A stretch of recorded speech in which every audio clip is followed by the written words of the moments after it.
नमस्कार किसान साथियों, मैं आपका किसान दोस्त विजय और आप देख रहे हैं इनोवेटिव फार्मर्स यूट्यूब चैनल। किसान साथियों, आज से कुछ समय पहले हमने हमारे चैनल पे एक वीडियो डाला था कमलेश शर्मा का, जिसमें उन्होंने पपीता की खेती के बारे में बताया था।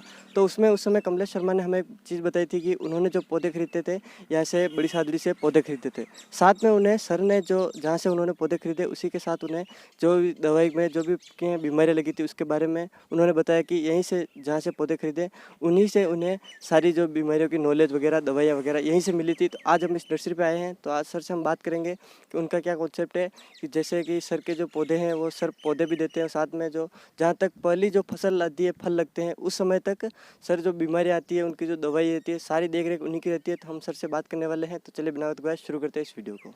तो सर आपका परिचय। सर मैं पीसी चौहान फ्रॉम झालावाड़ से बिलोंग करता हूँ, राजस्थान के। ये अपने भाग्योदय ग्रीन हाउस नर्सरी करके है। एक ब्रांच अपनी इधर बड़ी साड़ी में चलती है सर, और एक ब्रांच अपने अपने निम्बाड़ा में चलती है साहब। तो सर जैसा आप नर्सरी यहाँ लगाई हुई है, तो सर इसके द्वारा आप किसानों को क्या बात बताना चाहते हैं, आपका क्या उद्देश्य है? देखिए सर, मेरा उद्देश्य ये है कि मनुष्य का जो जीवन है वो 84 लाख योनि में भटकता भटकता एक मनुष्य की योनि प्राप्त करता है। अब हमसे ज़्यादा नहीं हो तो कम से कम इतना तो हो कि हम एक तो इस पर्यावरण की शुद्धता कर सकें, और दूसरी चीज़ हमारा कर्म ऐसा हो कि हमारे कर्म के द्वारा, हमारी सोच के द्वारा, हमारे मन के द्वारा, हमारे प्लानिंग के द्वारा लोगों का भला हो जाए। अभी क्या मैंने एक चीज़ देखी है साहब कि किसान लोग अभी परंपरागत खेती कर रहे हैं, और परंपरागत खेती करने से क्या हो रहा है कि उनकी आर्थिक स्थिति बड़ी दर्दनाक होती जा रही है। अगर दवाई, निंदाई, गुड़ाई, बीज का सारा अगर कुछ हिसाब लगाकर अगर देखें तो किसान को फायदे का नहीं बल्कि घाटे का सौदा होता जा रहा है।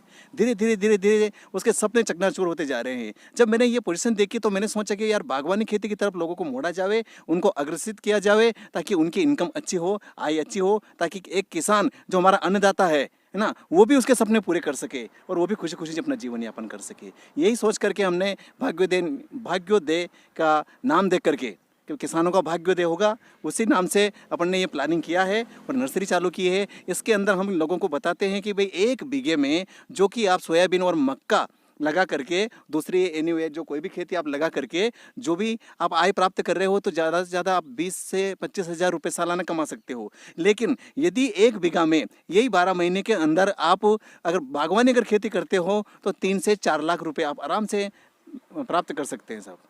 उसके लिए आपको बागवानी में जैसे पपीता अगर अपन लगाते हैं, पपीता की अगर जो बात करते हैं सर अपन, तो पपीता की खेती हमारे यहाँ पर सक्सेस है, सफल खेती है, और हमारे यहाँ तो यूँ मान के चलो कि लोग कर रहे हैं और अच्छे से इनकम प्राप्त कर रहे हैं। इसमें होता क्या साहब के 6 बाई 6 की दूरी पे पौधे लगाए जाते हैं। 1 बीघे में लमसम 500 पौधे लगते हैं। अगर जो 100 पौधे आपके डैमेज भी हो जाते हैं 12 महीने के अंदर, फिर भी यूँ मान के चलो आपके 400 पौधे आपके शेष रहते हैं।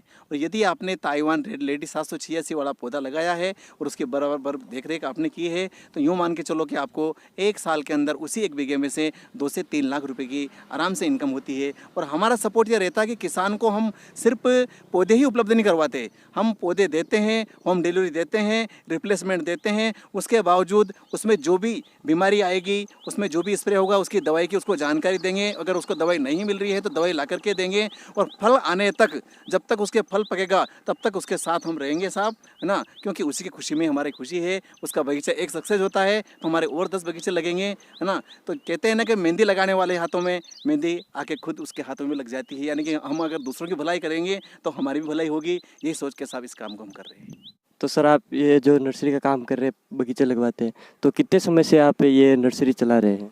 सर हमें यहाँ पे 12 साल हो गए।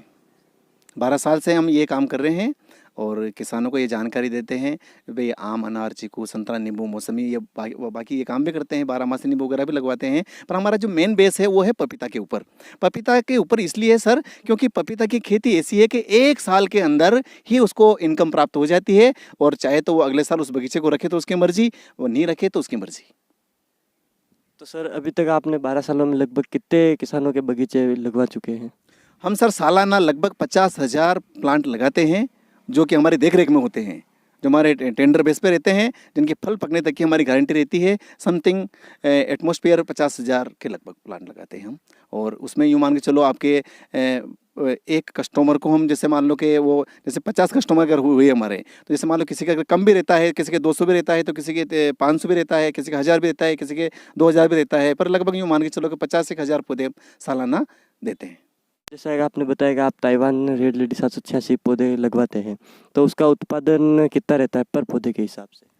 देखो, बात ये है कि अभी तक जो हमने वैरायटी के बारे में जो विचार किया है, तो पपीता के अंदर सबसे अच्छी जो वैरायटी है, रेड लेडी 786 जो ताइवान के अंदर आती है, अभी तक की सबसे बेस्ट वैरायटी है। उसका कारण ये है कि सर सबसे पहले तो बात ये है कि इसमें 2 ढाई महीने के अंदर फ्लोरिंग चालू हो जाती है। उसके बाद में यानी कि 4 साढ़े 4 महीने में इसमें क्या कि फल आने चालू हो जाते हैं। 7.5 महीने से लेकर 8 महीने के अंदर क्या कि इसमें फल टूटने चालू हो जाते हैं, क्योंकि किसान को ज़्यादा लंबा इंतजार करना नहीं पड़ता है। बाकी जैसे मान लो अदर जो वेराइटियाँ हैं, तो उनमें क्या कि या तो कोई समय का डिफरेंस रहता है, टाइम पे आएगी नहीं, या फिर उसका स्वाद का डिफरेंस रहता है, या फिर वजन का डिफरेंस रहता है। इसलिए हमने सारी चीज़ों को देख करके ही ये रेड लेडी 786 को सेलेक्ट किया है। इसमें यह रहता है कि साहब पहले साल के अंदर ही लगभग अगर किसान बराबर देख रेख करे तो 60 किलो से लेकर के यानी कि 1 कुंटल से भी ऊपर ऊपर का प्लांट चला जाता है उसका, है ना। लेकिन मैंने तो यूँ भी देखा है साहब के 2-2 कुंटल, ढाई-ढाई कुंटल तक के भी किसान मेरे हैं जो एक-एक पौधे पे उन्होंने लिया है। और दूसरे साल वाली बात तो ये है सर कि अगर उसको रखना चाहो उस पौधों को, तो रख सकते हैं। अगर आप उसमें बराबर खाद और माइक्रोन्यूट्रिएंट्स वगैरह सारा कुछ अगर जो बराबर देख-रेख करेंगे, तो हालाँकि उतना फल तो उसमें आएगा नहीं। ये है कि यूँ मान के चलो आपके 35 किलो के लगभग, 35 से लेकर के 40 किलो के लगभग सेकंड साल में आपके वो आ सकता है। तो यदि कोई किसान पपीता लगाना चाहे तो उसके लिए उचित समय क्या रहता है? उचित समय की सर आप बात कर रहे हो, महालक्ष्मी पूजन के बाद में, दीपावली के बाद में हमारी बुकिंग चालू हो जाती है सर। और हम इसका बुकिंग करने के बाद में कि भाई कितने किसान हुए हैं अपने और कितनी प्लानिंग अपन को करनी है। और 15 फरवरी के बाद में थोड़ा क्या कि ठंड का जो सीज़न है वो थोड़ा कम पड़ जाता है, टेम्परेचर थोड़ा हाई हो जाता है, बढ़ने लगता है धीरे धीरे करके, यानी कि 15 फरवरी के बाद में हम लगाना चालू कर देते हैं। तो 15 फरवरी में आप लगाइए, एंड में लगाइए, आप मार्च में लगाइए। 15 अप्रैल अगर जो टेम्परेचर नहीं बढ़ा है तो 15 अप्रैल के बाद भी आप लगा सकते हैं। पर जहाँ तक है फरवरी और मार्च का सबसे बेस्ट इसका टाइम होता है। यदि आप फरवरी में लगाते हो, मार्च में लगाते हो, 15 अप्रैल तक भी लगाते हो तो भी चलेगा। लेकिन जैसे जैसे अगर टेम्परेचर बढ़ता जाता है तो वैसे वैसे पौधों का खतरा ज़्यादा होता है सर। इसमें क्या कि टेम्परेचर में ज़्यादा टेम्परेचर होगा तो इसमें बीमारियाँ भी ज़्यादा आएगी, पौधे ज़्यादा भी ख़राब होंगे। और दूसरी चीज़ ये होती है सर कि जितना जल्दी आपका फल लगता है उतना जल्दी मार्केट में जल्दी आएगा। उधर क्या कि आपके दीपावली के लगभग मार्केट में आ जाएगा, तो उस टाइम पर क्या कि आपको भाव इसका अच्छा मिल जाएगा। तो उसमें क्या होगा कि आपका पहला फल का भाव अच्छा मिलेगा। और जब लोगों ने जैसे बाद में लगाया, कोई बरसात में लगा रहा है, कोई गर्मी में लगा रहा है, तो उनका जब फल आएगा गर्मी के अंदर तब उनका आखिरी रहेगा, उनका पहला फल रहेगा और आपका आखिरी रहेगा। उसमें क्या कि आपको बेनिफिट ये रहेगा कि आपको पहले ही उसके पैसे अच्छे मिल जाएंगे। सर जैसा कि आपने बताया कि आप जो पपीता बगीचे लगवाते हैं टेंडर बेस पे लगाते हैं, तो ये टेंडर बेस सिस्टम क्या है, इसके बारे में आप हमें किसान साथियों को थोड़ा बताइए। हाँ बिल्कुल साहब, टेंडर बेस सिस्टम ये रहता है हमारा साहब कि जैसे आजकल क्या होता है कि लोग जैसे वीडियो तो देख लेते हैं, कहीं पे भी उनको जानकारी मिल जाती है कि भाई पपीता लगाना चाहिए हमको और इतना इसमें खर्चा आएगा, इतना ये होगा वो होगा, वो तो मिल जाता है उनको। लेकिन क्या होता है कि कभी कभी क्या कि आदमी हिट खा जाता है इस चीज़ में कि यार अपन ने पौधे तो ले आए, पौधे ला के लगा भी दिए, और पौधे जिससे अपन खरीदे हैं अब उसमें जैसे कोई बीमारी आ रही है तो वो आकर के वो देख रहा है कि अपनी बात सुन रहा है कि नहीं सुन रहा है, उसमें क्या बीमारी आ रही है। अब जैसे मान लो हम दूसरी दुकानों पे जाएंगे तो वो उनके हिसाब से उनमें जायज़ा लगा करके दवाई देंगे, अब वो कितना सक्सेस हुआ कितना नहीं हुआ, है ना। तो इसमें क्या होता है कभी कभी क्या किसानों के साथ में चिटिंगबाजी हो जाती है, धोखा हो जाता है ना। तो हम क्या साहब ऐसा करते हैं, हम टेंडर बेस का मतलब ये होता है कि जैसे मान लो कोई किसान अगर पौधा लगा रहा है, तो जैसे हम क्या करते हैं कि कोई 500 पौधा लगा रहा है, 1 बीघे में 500 पौधा लगा रहा है, तो हम उसको सिर्फ 500 पौधे ही नहीं देंगे, 500 पौधे भी देंगे उसको। उसके बाद में 500 पौधे की होम डिलीवरी देंगे,